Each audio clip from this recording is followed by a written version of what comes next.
हम चर्चा कर रहे थे ताल और उसके 10 प्राणों की। तो 10 प्राणों में 5वें नंबर पर जो आता है वो है ग्रह, यानी कि कहाँ से ग्रहण किया जाए, है ना। ग्रहण करना यानी कहाँ से आरंभ करना। तो जहाँ से संगीत के साथ जो है ताल जो है वो उसका ग्रहण होता है, जहाँ पर उसको हम कहते हैं ग्रह, है ना। यानी जिस स्थान से ताल संगीत के साथ जुड़ती है। तो संगीत रत्नाकर में इसको 3 प्रकार के ग्रह बताए गए हैं। सबसे पहला सम। सम मतलब वो अंश या उस भाग में जहाँ पर कि संगीत और ताल दोनों समान, यानी दोनों के दोनों जो है संगीत के साथ या उस ताल की उस मात्रा में संगीत आरंभ होता है, या संगीत के उस भाग में उस पॉइंट पर जो है ताल उसके साथ मिलती है, उसको सम कहा जाता है। और वैसे भी हम संगीत की भाषा करें तो हम कहते हैं कि सम पर आना, यानी कि आप मुखड़ा उठाइए और सम पर आइए, आप आलाप लीजिए सम पर आइए, आप तान लीजिए सम पर आइए, बार बार सम दिखाइए। इस तरह की भाषा, इस तरह का सम शब्द का प्रयोग जो है इस संज्ञा का बार बार होता है। तो सम का मतलब समान होना, यानी कि ऐसा पॉइंट जहाँ पर कि गायन वादन दोनों समान था। वादन से मेरा मतलब ताल पक्ष की बात है। तो ताल और जो गायन है या वादन है वो जहाँ पर एक जगह मिलता है, समान होता है, उसको सम कहते हैं, यदि आज की भाषा में हम कहें तो। इसके अलावा संगीत रत्नाकर में बताया गया है अतीत। अतीत का मतलब है कि जब सम पहले आ गया और संगीत, यानी यदि हम किसी बंदिश की बात करें वो बाद में आया, तो यहाँ पर कभी जो वादक है भ्रमवश या कभी साथ बजाते बजाते जो है सौंदर्य को लेकर कभी वो सम पहले दिखा दिया और सम बाद में आ रहा, संगीत के जो है वो बाद में आ रहा, यानी जिस अक्षर पर सम है वो बाद में आया लेकिन सम पहले दिखा दिया, उसको हम अतीत कहते हैं। और अनागत किसे कहते हैं? जहाँ पर कि संगीत पहले आ गया, यानी कि बंदिश का सम जहाँ दिखाना चाहिए जिस अक्षर पर वो पहले आ गया और सम बाद में दिखा दिया, वो सम बाद में, यानी कि ताल पक्ष का जो पहली मात्रा है वो बाद में आई, और यहाँ जो सम जिस पॉइंट पे सम आना चाहिए बंदिश में वो पहले आ गया, तो ऐसे को कहते हैं अनागत। ये 3 प्रकार के जो है ग्रह जो है ये संगीत रत्नाकर में बताए गए हैं। और संगीत की जहाँ तक हम बात करें, आज के समय में भी जब आप कभी आप देखें कि कोई कलाकार जब मंच प्रदर्शन कर रहा होता है तो उसके वो तबला वादक या पखावज जो भी ताल संगति उनके साथ रहती है, तो कभी वो आनंद लेते हुए जिस प्रकार से बजाते तो सम पहले दिखा दिया सम बाद में आया, तो ये एक सौंदर्य के रूप में भी कभी हो सकता है, लेकिन ये हमेशा नहीं होना चाहिए। कभी एक बार कर लिया तो वो एक आनंद के लिए, कुछ नया चमत्कार इस तरह से प्रस्तुत करने के लिए किया जाए तो वो एक सौंदर्य को बढ़ाता है, जैसे विवादी स्वर की बात करें। लेकिन यदि हम उसको बार बार दिखाएंगे तो ये गड़बड़ होगी, यहाँ पे उसको बेताला डिक्लेयर कर दिया जाएगा। तो ये तो बात थी ग्रह की, यानी कहाँ से ग्रहण किया जाता है। आगे इसका छठा प्राण आता है जाति, और संगीत रत्नाकर के आधार पर प्राचीन तालों की 2 जातियां थी, त्रयस्त्र और चतुरस्त्र। त्रयस्त्र के अंतर्गत 6, 12 और 21 मात्राओं की तालों को उस कैटेगरी में डाला गया है, और चतुरस्त्र में 8, 16 और 32 मात्राओं की तालों को डाला गया है। अगला जो है वो आता है कला। कला का मतलब मात्राओं के हिस्सों को या भाग को हम कला कहते हैं। जैसे पहली मात्रा या आधी मात्रा या 1/4 मात्राओं की हम बात करें तो ये कला की बात आती। जैसे हम कई बार कहते हैं कि हम गायन या वादन में हम कहते हैं कि 1.5 मात्रा का मुखड़ा उठाएं, या हम कहें कि ये 3.5 मात्रा यहाँ से हमने ताल को हमने कुछ बनाकर ताल पे सम पर आए, तो ये कला है ना, यानी कहाँ कलाकारी दिखाई गई, तो ये कला है साधारण शब्दों में बोलूँ। अगला प्राण आता है लय। लय का मतलब है क्रिया के क्रिया के भीतर जो है एक तरह से जो समय का जो एक गैप होता है उसको लय कहते हैं। इससे पहले भी मैं लय के बारे में बता चुकी हूँ कि एक मात्रा और दूसरी मात्रा के बीच का जितना अंतराल है वही दूसरी और तीसरी के बीच का और वही तीसरी और चौथी के बीच का अंतराल होगा। यानी उतना ही टाइम फ्रेम जो है वो उसको इक्वालिटी देता है। वो टाइम फ्रेम जो है पहली से दूसरी, दूसरी से तीसरी, तीसरी चौथी एक गति प्रदान करता है उसको। तो वो इक्वल टाइम डिवीज़न होता है, उससे उसके एक टेम्पो, एक गति जो है वो बनती है। इसी को लय कहा जाता है। ये स्लो भी हो सकती है, ये मीडियम भी हो सकती है, ये फास्ट भी हो सकती है। यानी ये विलंबित हो सकती है, मध्य लय हो सकती है और द्रुत लय भी हो सकती है। और लय का अपने आप में बहुत बड़ा योगदान है। किसी भी ताल में आप देखिए लय का बहुत बड़ा, ये 3 ताल में हम लय विलंबित भी कर सकते हैं, मध्य भी कर सकते हैं, द्रुत भी कर सकते हैं। और तिलवाड़ा जैसी ताल में हम उसको विलंबित कर सकते हैं। हाँ, थोड़ा लय बढ़ा के उसको मध्य की तरफ ला सकते हैं, लेकिन हम उसको द्रुत नहीं कर सकते। इसलिए कभी भी तिलवाड़ा में आपको हमेशा विलंबित ही मिलेंगी रचनाएं। उसको बराबर की उसमें भी तिलवाड़ा बच सकती है, लेकिन उसको हम द्रुत लय में नहीं कर सकते क्योंकि वो उसके लिए है ही नहीं वो ताल। इसलिए इसमें विलंबित ख्याल मिलते हैं। इसी प्रकार से हम जब हम कहरवा की बात करें तो उसको हम विलंबित पे हमने उसका प्रयोग ना के बराबर नहीं मिलता लगभग। तो कहरवा मध्य में या फिर द्रुत में या अति द्रुत में कहरवा बहुत सुंदर लगता है। इसलिए भजन, सुगम संगीत ये सब में कहरवा बहुत इस्तेमाल होता है। तो यानी लय के हिसाब से विलंबित, मध्य और द्रुत लय।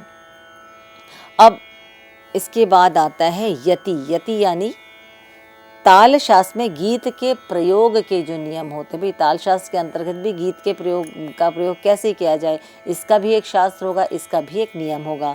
तो इसमें विद्वानों ने 5 प्रकार के की यतियों का जो है वर्णन किया है। पहला है समा, यानी गीत का जो प्रयोग है वह शुरू से अंत तक बिल्कुल वैसा ही रहेगा, उसकी गति बिल्कुल वैसे ही रहेगी शुरू से अंत तक, इसलिए वो समान है, समा। दूसरा है स्रोतोगता।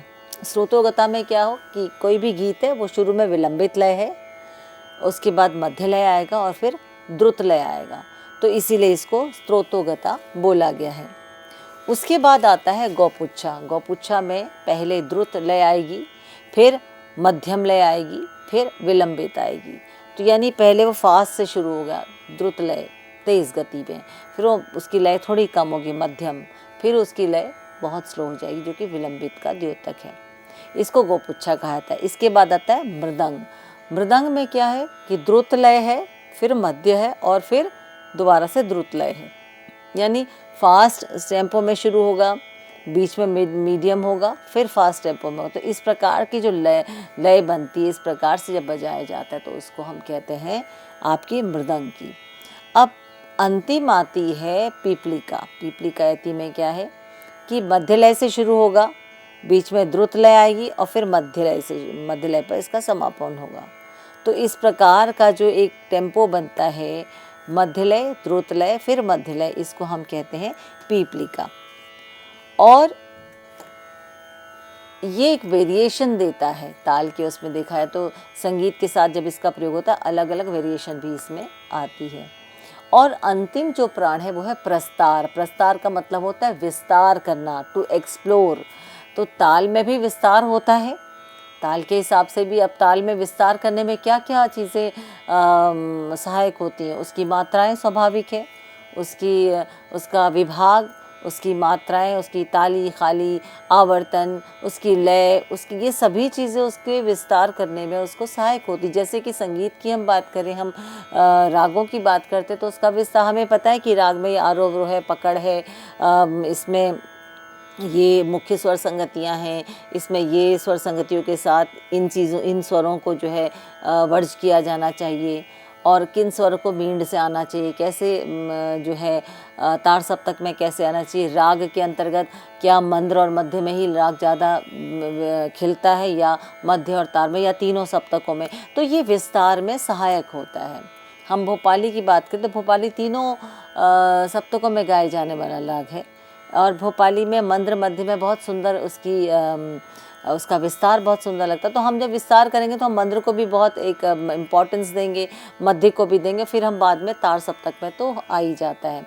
लेकिन जब हम देशकार की बात करें तो हम मंद्र में ज़्यादा देशकार को नहीं गा सकते। देशकार मध्य और तार का राग है, तो इसलिए मध्य और तार सप्तक के ही स्वरों में हम ज़्यादा विस्तार करते हैं। तो विस्तार भी ताल, जब ताल की बात करते हैं विस्तार भी उसके ताल के नियमों के अनुसार होगा, और इसमें ये सब सहायक होते। तो ये तो इसके थे 10 प्राण। तो अब इनको जानने के बाद कुछ तालों के बारे में आपको बताते हैं, जैसे जो आपके पाठ्यक्रम के अनुसार। सबसे पहले जैसे मैंने आपको 3 ताल बताया, तो पुनः एक बार 3 ताल को देखते हैं। 16 मात्रा की ताल है।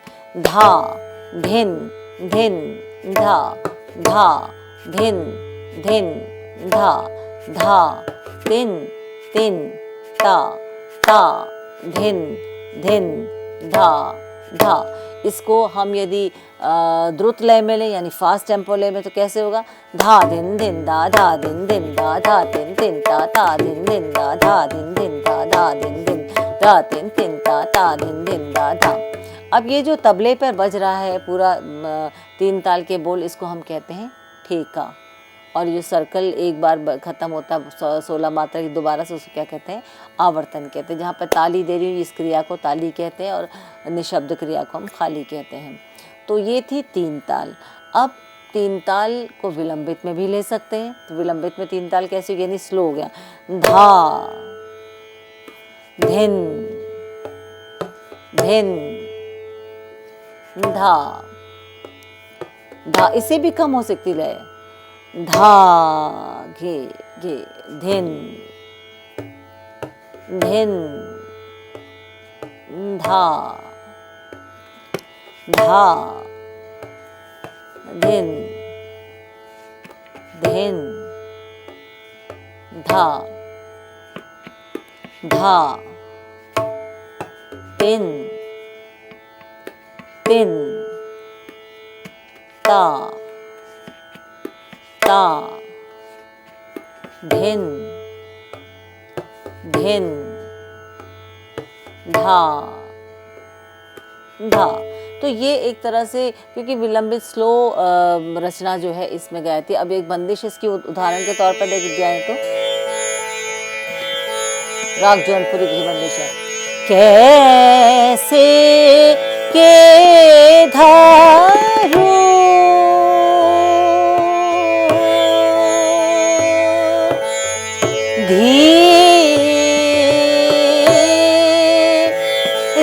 पिया मोरा ना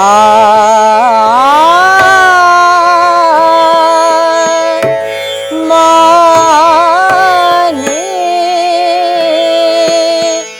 जी यरवा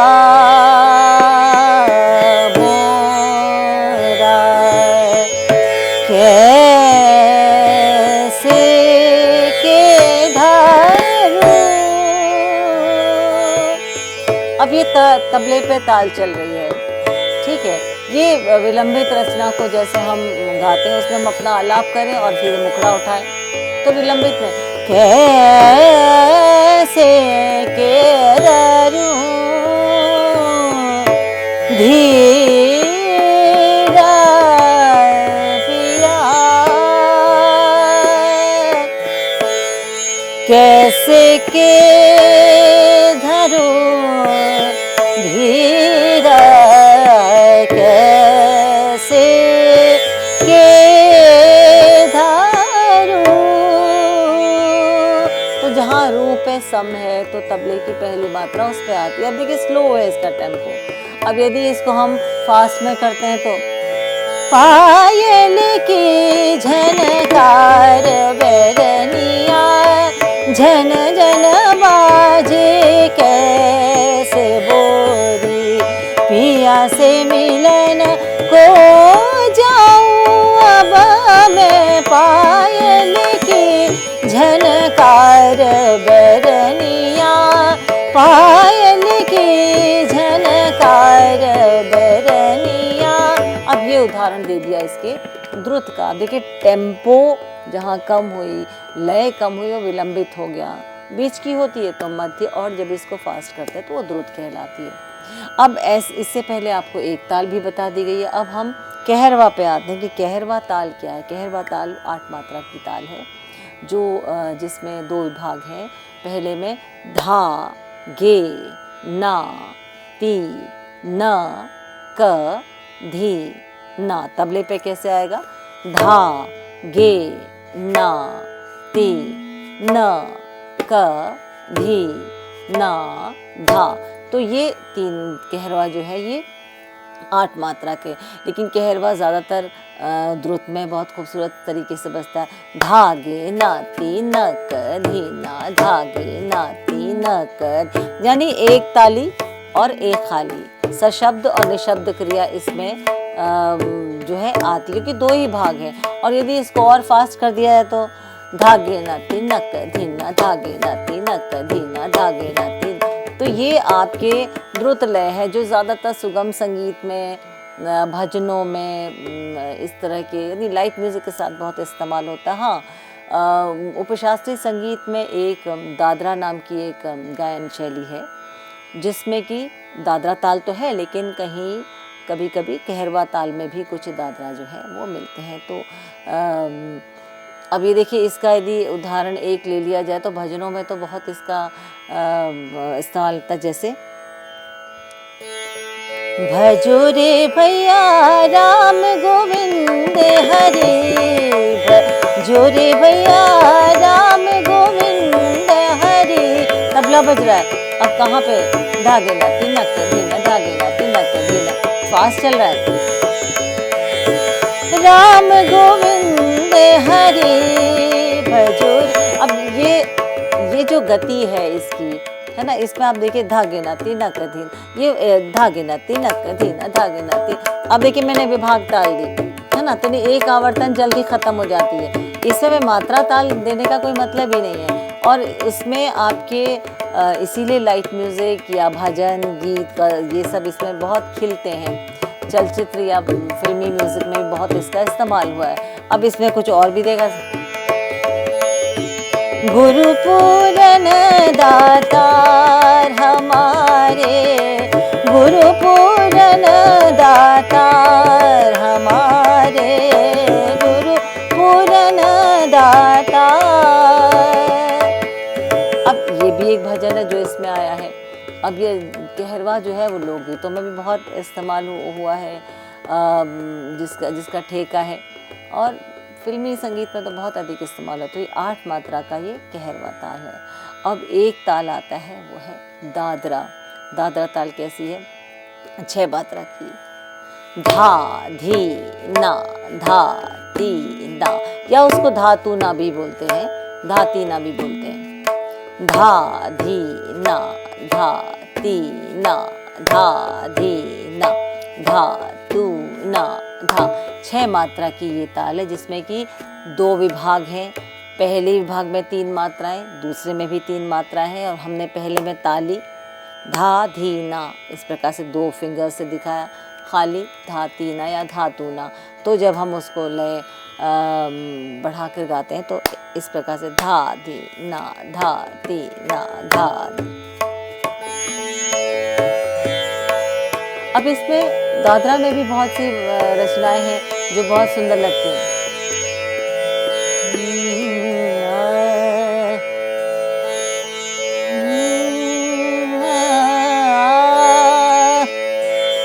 मोहन रसिया जाओ, मोसे न बोलो मोहन। अब ये देखिए इसकी लय कम होगी, धा, धी, ना। मोहन रसिया जाओ, मोसे न बोलो मोहन रसिया जाओ, मोसे न बोलो मोहन रसिया जाओ, मोसे न बोलो। आप ये देखिए कि इसमें दादरा जो है वो उस ताल का प्रयोग हो रहा है।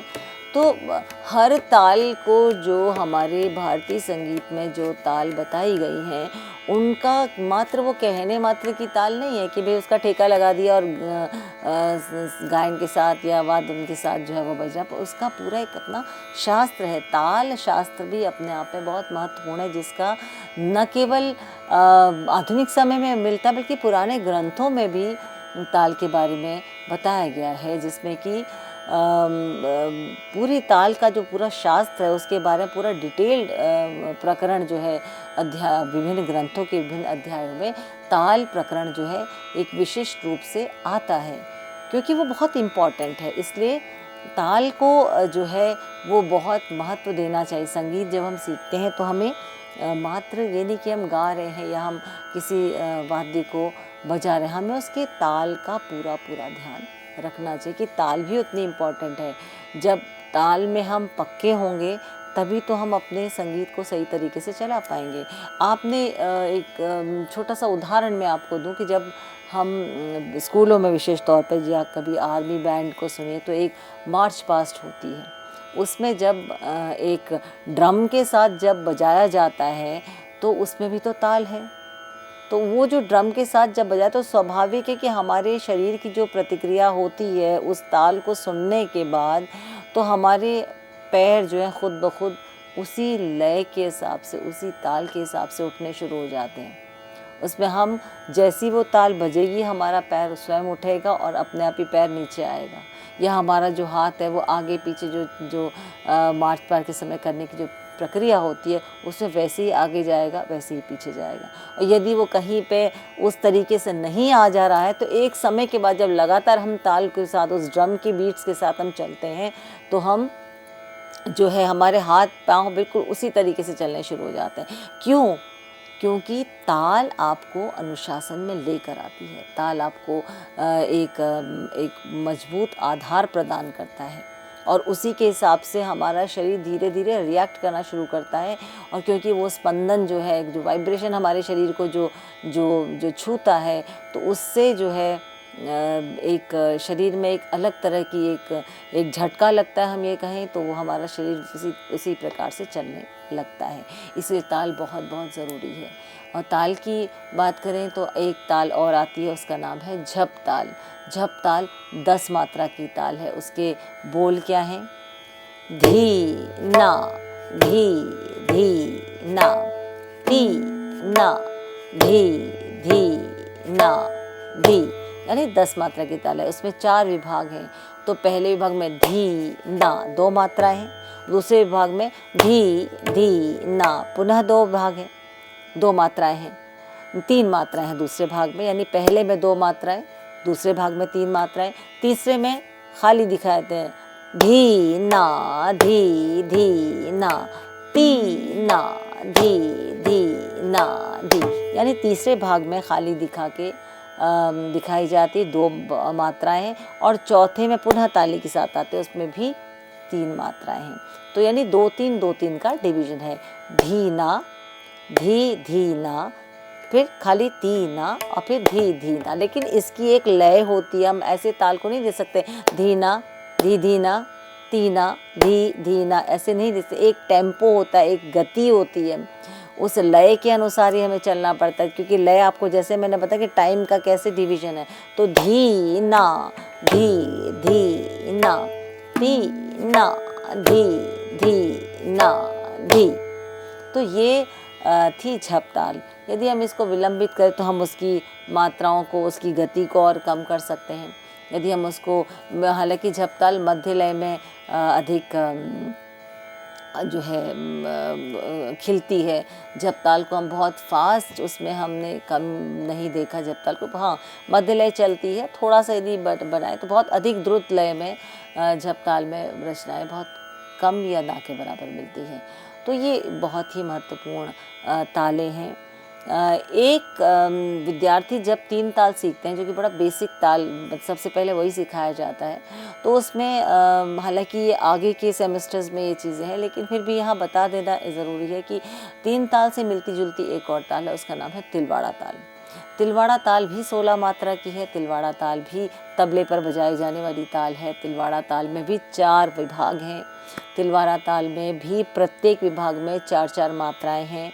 और लेकिन जो उसका अंतर है वो एक तो बोलों का अंतर है, और दूसरा सबसे बड़ा अंतर है कि तिलवाड़ा ताल विलंबित ख्याल में, बड़े ख्याल में बजाई जाती है, इसको छोटे ख्याल में नहीं बजाया जाता। छोटे ख्याल में जिस प्रकार से 3 ताल को हम द्रुत लय में, अति द्रुत लय में भी हम ले लेते हैं। आपने अक्सर देखा होगा कि जो तराना जो है वो जब गाया जाता है या झाला बजता है तंत्री वाद्यों में, तो वहाँ पर तो बहुत फास्ट लय होती है ताल की, तो उसमें तो संभव ही नहीं है कि हम तिलवाड़ा बजाएं। क्यों? क्योंकि तिलवाड़ा ताल के बोल ही अलग है। धा तिर किट धिन धिन, धा धा तिन तिन, ता तिर किट धिन धिन, धा धा धिन धिन, धा। अब हम 3 ताल को लेते हैं। धा धिन धिन, धा धा धिन धिन, धा धा तिन तिन, ता ता धिन धिन, धा धा। 3 ताल तो फास्ट बज सकती है। धा दिन दिन दा, धा दिन दिन दा, धा तिन तिन ता, ता दिन दिन दा। लेकिन तिलवाड़ा इतनी फास्ट नहीं बजती। धा त्रिकट दिन दिन धा, धा तिन तिन ता, त्रिकट दिन दिन धा, धा दिन दिन धा, त्रिकट दिन दिन धा, धा तिन तिन ता, त्रिकट दिन दिन धा, धा दिन दिन, ये नहीं बजती है। और 3 ताल तो और भी इससे फास्ट हो सकती है। धा दिन दिन धा, धा दिन दिन धा, धा तिन तिन ता, धा दिन दिन धा, धा दिन दिन धा, धा दिन दिन धा, धा तिन तिन ता, धा दिन। यदि मैं इसको बोलना चाहूँ तिलवाड़ा को, तो धा त्रिकट दिन दिन धा, धा दिन दिन धा, त्रिकट दिन दिन धा, धा दिन दिन। बोल तो का प्रयास तो हो रहा है, लेकिन उसका प्रयोग जो है वो नहीं होता। इसीलिए तिलवाड़ा को मात्र विलंबित ख्याल या बड़े ख्याल के साथ लिया गया है। वो ताल उसके लिए बनी। जैसे झूमरा ताल जो है, ये खैर आपके पाठ्यक्रम से बाहर है, ये आगे की एडवांस क्लासेस में है। तो झूमरा ताल भी 14 मात्रा की ताल, या हम कहते हैं उसको विलंबित किया तो 56 का झूमरा भी होता है। तो ये तालें विलंबित ख्याल के लिए ही बनी हैं और उसी में इनका प्रयोग होता है। द्रुत में इनका प्रयोग नहीं होता। तो द्रुत में हम 3 ताल की बात करें, 1 ताल भी द्रुत में बहुत अच्छा लगता है, और झपताल मध्य लय बहुत अच्छी लगती है, बराबर की लय झपताल में अच्छी लगती है। दादरा द्रुत भी अच्छा लगता है, मध्य लय में भी दादरा अच्छा लगता है। कहरवा द्रुत में बहुत अच्छा लगता है। तो ये कुछ बेसिक तालें हैं जिनको कि आना चाहिए, और हमने प्रयास किया है आज के व्याख्यान में आपको ताल की 10 प्राण और ताल के प्रकारों के विषय में उदाहरण के साथ आपको बताने का प्रयास किया है। उम्मीद करती हूँ कि आज के इस व्याख्यान से और इससे पहले के व्याख्यान जिसमें मैंने ताल के विषय में आपको विस्तार से बताया, उससे आपको ताल के बारे में बहुमूल्य जानकारी प्राप्त हुई होगी। आप अपने संगीत का अभ्यास ताल के अनुसार कीजिए और उसका आनंद लीजिए। नमस्कार।